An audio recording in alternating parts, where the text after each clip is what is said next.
Olá, bem-vindos a mais uma viagem na história. A nossa jornada de hoje é pelo polêmico bombardeio de Dresden, em 1945, na Alemanha.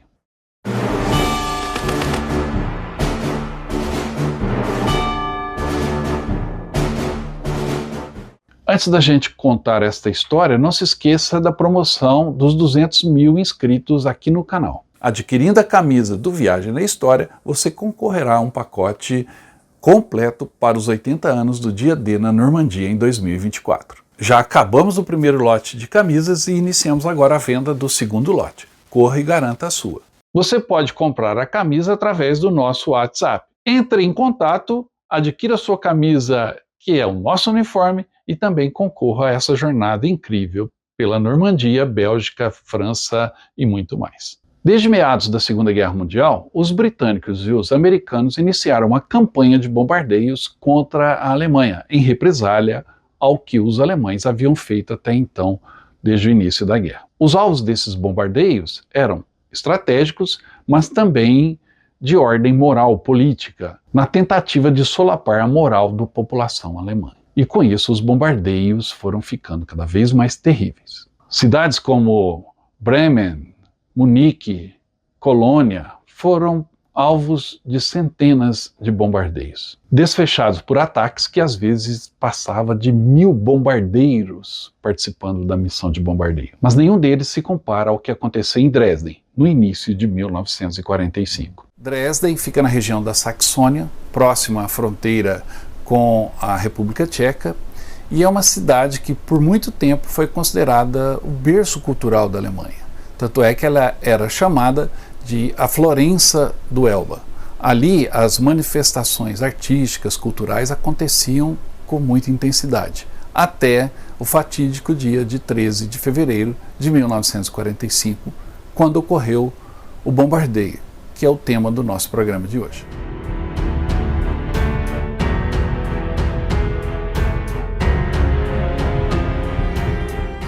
A capital da Saxônia era chamada de Florença do Elba, como eu disse, por conta da influência barroca. Ou seja, as construções tinham todo um estilo barroco e eram muito bonitas de se ver. A igreja de Frauenkirch, a igreja de Nossa Senhora, é uma das grandes atrações turísticas de Dresden. A igreja original foi construída entre os anos de 1726 e 1743. O órgão da igreja foi inaugurado por ninguém menos que Johann Sebastian Bach, o primeiro artista a tocar essa peça.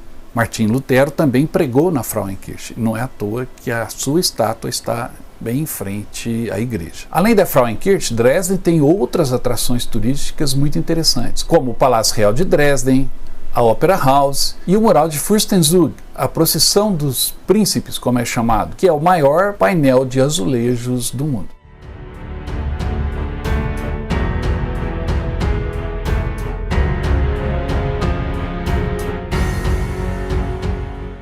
Por sua localização geográfica, Dresden também atraiu os governantes, que viram dali uma ponte, um ponto de partida para o leste. Foi em Dresden que Napoleão Bonaparte, por exemplo, concentrou as suas tropas para invadir a Rússia. E foi também em Dresden que as tropas alemãs se aglomeraram, se prepararam para invadir a Rússia em 1941. No entanto, apesar dessa localização geográfica estratégica, a cidade não possuía nenhum alvo militar em potencial. Ali não haviam fábricas, não haviam quartéis. O máximo que poderia ser usado como alvo num eventual ataque seria o entroncamento ferroviário que partia para o leste daquela cidade. Com isso, a população se sentia um tanto quanto tranquila. Ela não havia sido atacada até o final de 1944. E corria entre os locais a ideia de que Dresden não seria atacado pelos aliados, porque os ingleses adoravam passar as férias na cidade antes da Segunda Guerra, o que é um fato. Mas, no entanto, Dresden estava no alvo do comando de bombardeiros de Londres.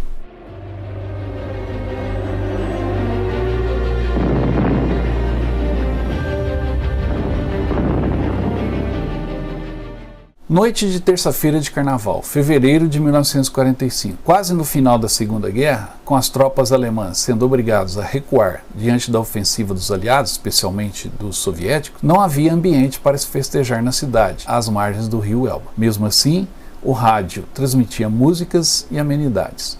De repente, as sirenes de alarme de Dresden soaram, e poucos minutos depois, a cidade se transformava numa enorme fogueira. Nunca o termo quarta-feira de cinzas definiria tão bem o dia seguinte em Dresden. Cinzas e escombros. Era tudo que restara de uma das mais belas cidades da Europa. Em apenas uma noite, os bombardeiros americanos e britânicos deixaram rastro de destruição, dezenas de milhares de mortos e 15 quilômetros quadrados de patrimônio histórico e cultural transformados em montes de entulho. O bombardeio de Dresden é um tanto quanto polêmico. Os britânicos e os americanos são acusados de terem cometido um crime que jamais foi a um tribunal para julgamento como crime de guerra. No entanto, os números assustam. Mas o bombardeio de Dresden foi apenas mais uma missão na sistemática destruição das cidades alemãs imposta pelos aliados, principalmente a partir de 1943.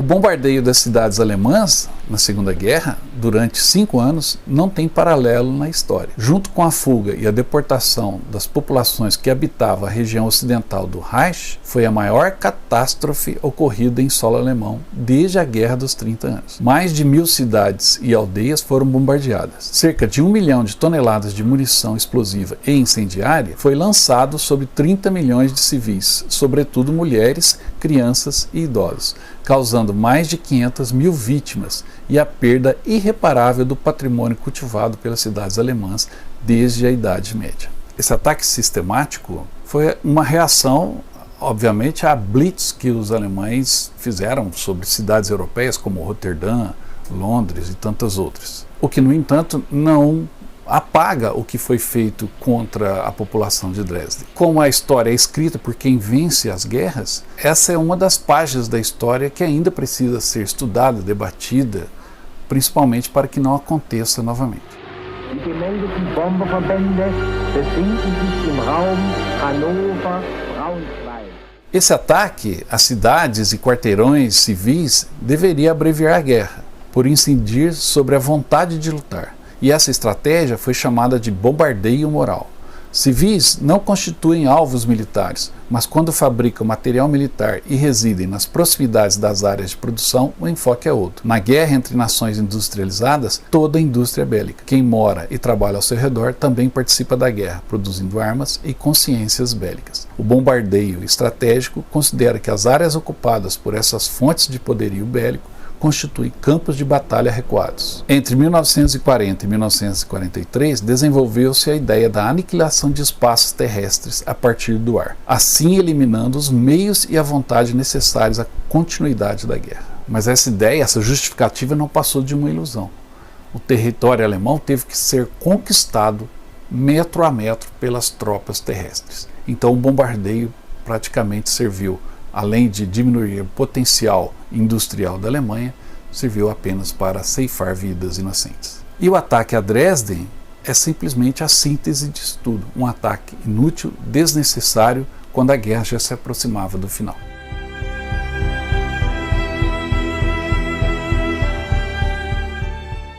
Em 1945, no dia 13 de fevereiro, aconteceu o primeiro ataque, quando 245 Lancasters, que são bombardeiros da 5ª Frota Britânica, decolaram em direção à cidade à beira do rio Elba. A cidade então contava com 630 mil habitantes e ainda abrigava um grande número de centenas de milhares de refugiados. Há uma polêmica sobre o número final de pessoas que foram vitimadas em Dresden por esses ataques, tanto os britânicos, que aconteceram a partir da noite do 13 de fevereiro, e durante o dia a cidade continuou a ser bombardeada pelos bombardeiros americanos. O número final de pessoas mortas em Dresden de acordo com o estudo que é apresentado. Mas estudos mostram também que os refugiados que estavam temporariamente abrigados ao redor de Dresden ou dentro da cidade não foram contabilizados, e esse número pode subir para mais de 100 mil pessoas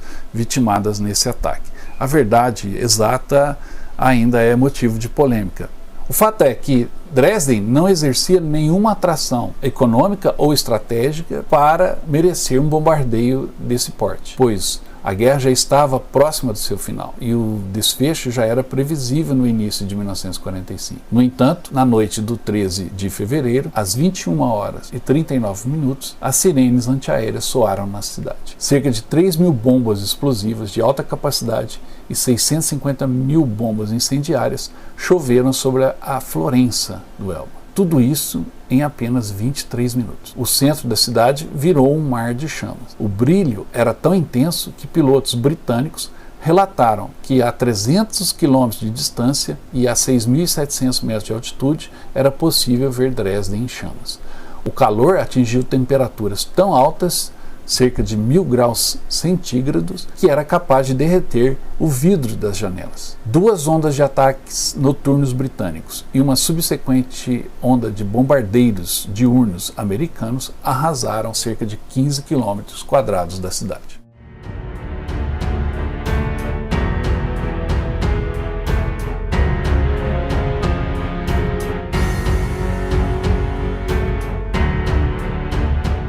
Em seu livro O Incêndio, de Jörg Frederick, livro lançado no Brasil pela editora Record, o autor explica a sistemática do bombardeio.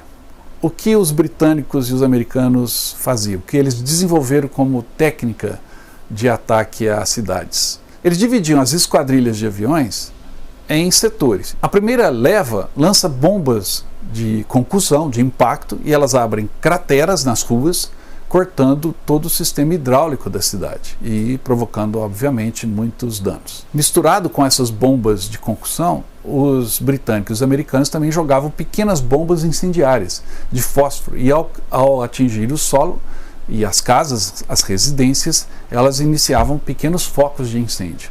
E aí você tem as cidades centenárias, quase que milenares alemãs, com o seu centro todo construído de madeira, aonde as ruas estreitas canalizam a corrente de ar. Então os focos de incêndios provocados por esses bastões incendiários rapidamente se espalhavam e aí o fogo tomava conta da cidade. Misturados com essas bombas, eram lançadas também outras bombas com dispositivos de tempo, com temporizadores, para explodir 15, 20, 30 minutos após os incêndios começarem, porque aí os bombeiros as pessoas estariam tentando apagar os incêndios e essas bombas de fragmentação então seriam detonadas, causando mais mortes ainda entre a população da cidade-alvo.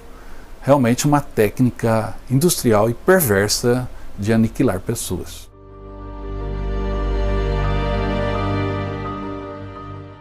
Até então, a outrora cidade residencial dos príncipes saxões só conhecia os horrores da guerra através de relatos de soldados e refugiados alemães, que fugiam da ofensiva soviética no leste e acreditavam terem encontrado em Dresden um local seguro. Quase nada do centro histórico de Dresden sobreviveu. Do conjunto Zwinger, da ópera Semperoper, da galeria de artes do teatro Schauspielhaus, assim como a Frauenkirche, e as obras do mestre barroco George Barr, que com sua cúpula de pedra se sobressaía na silhueta da cidade, tudo foi destruído. Quando as bombas caíram sobre Dresden, o Exército Vermelho, comandado pelo general Zhukov, o general russo, estava a apenas 85 quilômetros da cidade. No entanto, o comandante dos bombardeios britânicos, chamado de Bomber Harris, afirmou, após a Segunda Guerra Mundial, que não se arrependia de ter ordenado essa ação em Dresden e que, se fosse necessário, ele faria novamente. Hoje, Bomber Harris tem uma estátua em Londres, mas até hoje suas ações são polêmicas e são muito questionadas pelos próprios ingleses.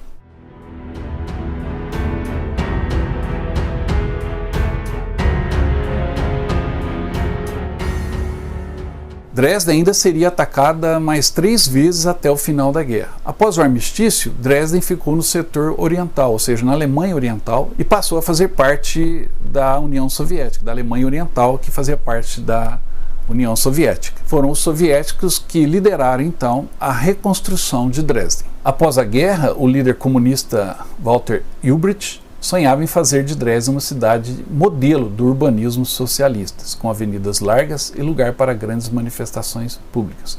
No entanto, historiadores, urbanistas e defensores do patrimônio cultural se opuseram, pois desejavam a reconstrução da cidade barroca, o que em parte foi conseguido. Ao menos os principais prédios do centro antigo e que compunham a famosa silhueta da cidade, hoje estão novamente de pé. Em agosto de 1945 já havia começado a reconstrução dos prédios antigos, como o Conjunto Zwinger, o Teatro Schauspielhaus e também a Semperoper, a ópera. Mas a igreja Frauenkirche, o ponto principal de Dresden, porém precisou esperar. Em um período em que muitas igrejas eram demolidas pelos comunistas na Alemanha Oriental para dar lugar a outros prédios, o monte de 13 metros de altura e 22 mil metros cúbicos de entulho e as duas colunas da igreja que permaneciam de pé foram ao menos mantidos intocados. E com o fim do regime comunista e a reunificação da Alemanha, uma fundação recolheu donativos para reerguer a igreja.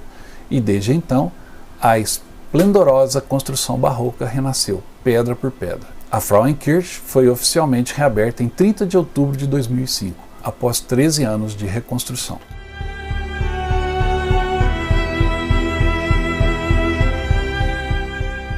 Eu estive em Dresden por 2 vezes.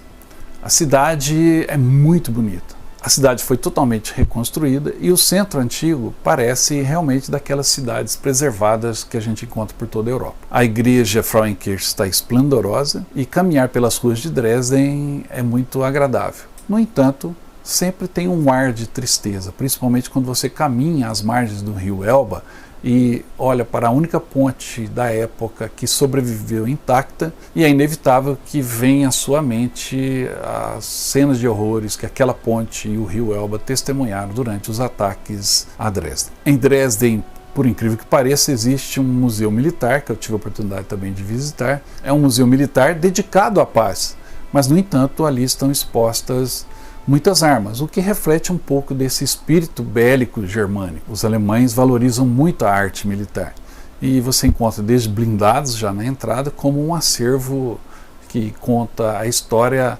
das guerras na Alemanha.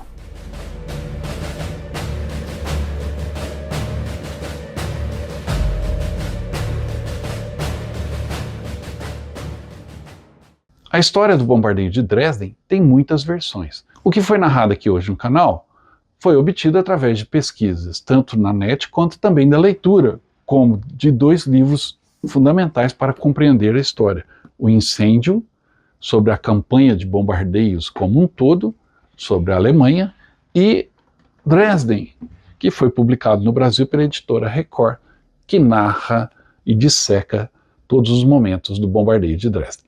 Estas são leituras essenciais para quem quer compreender e desmistificar um pouco o que aconteceu na cidade.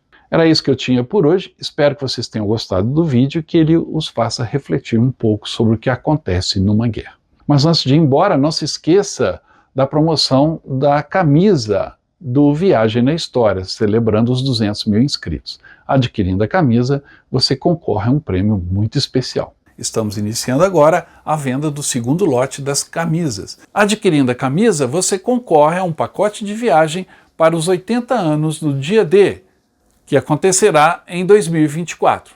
Participe! Para adquirir a camisa é fácil, é só entrar em contato pelo nosso WhatsApp. Logo, logo eu quero mostrar sua foto aqui com a camisa do Viagem na História também. Não se esqueça então de participar da promoção. Não se esqueça também de dar o like nesse vídeo, deixar o seu comentário e se inscrever no canal se não estiver inscrito. E eu volto logo com mais histórias. Até mais!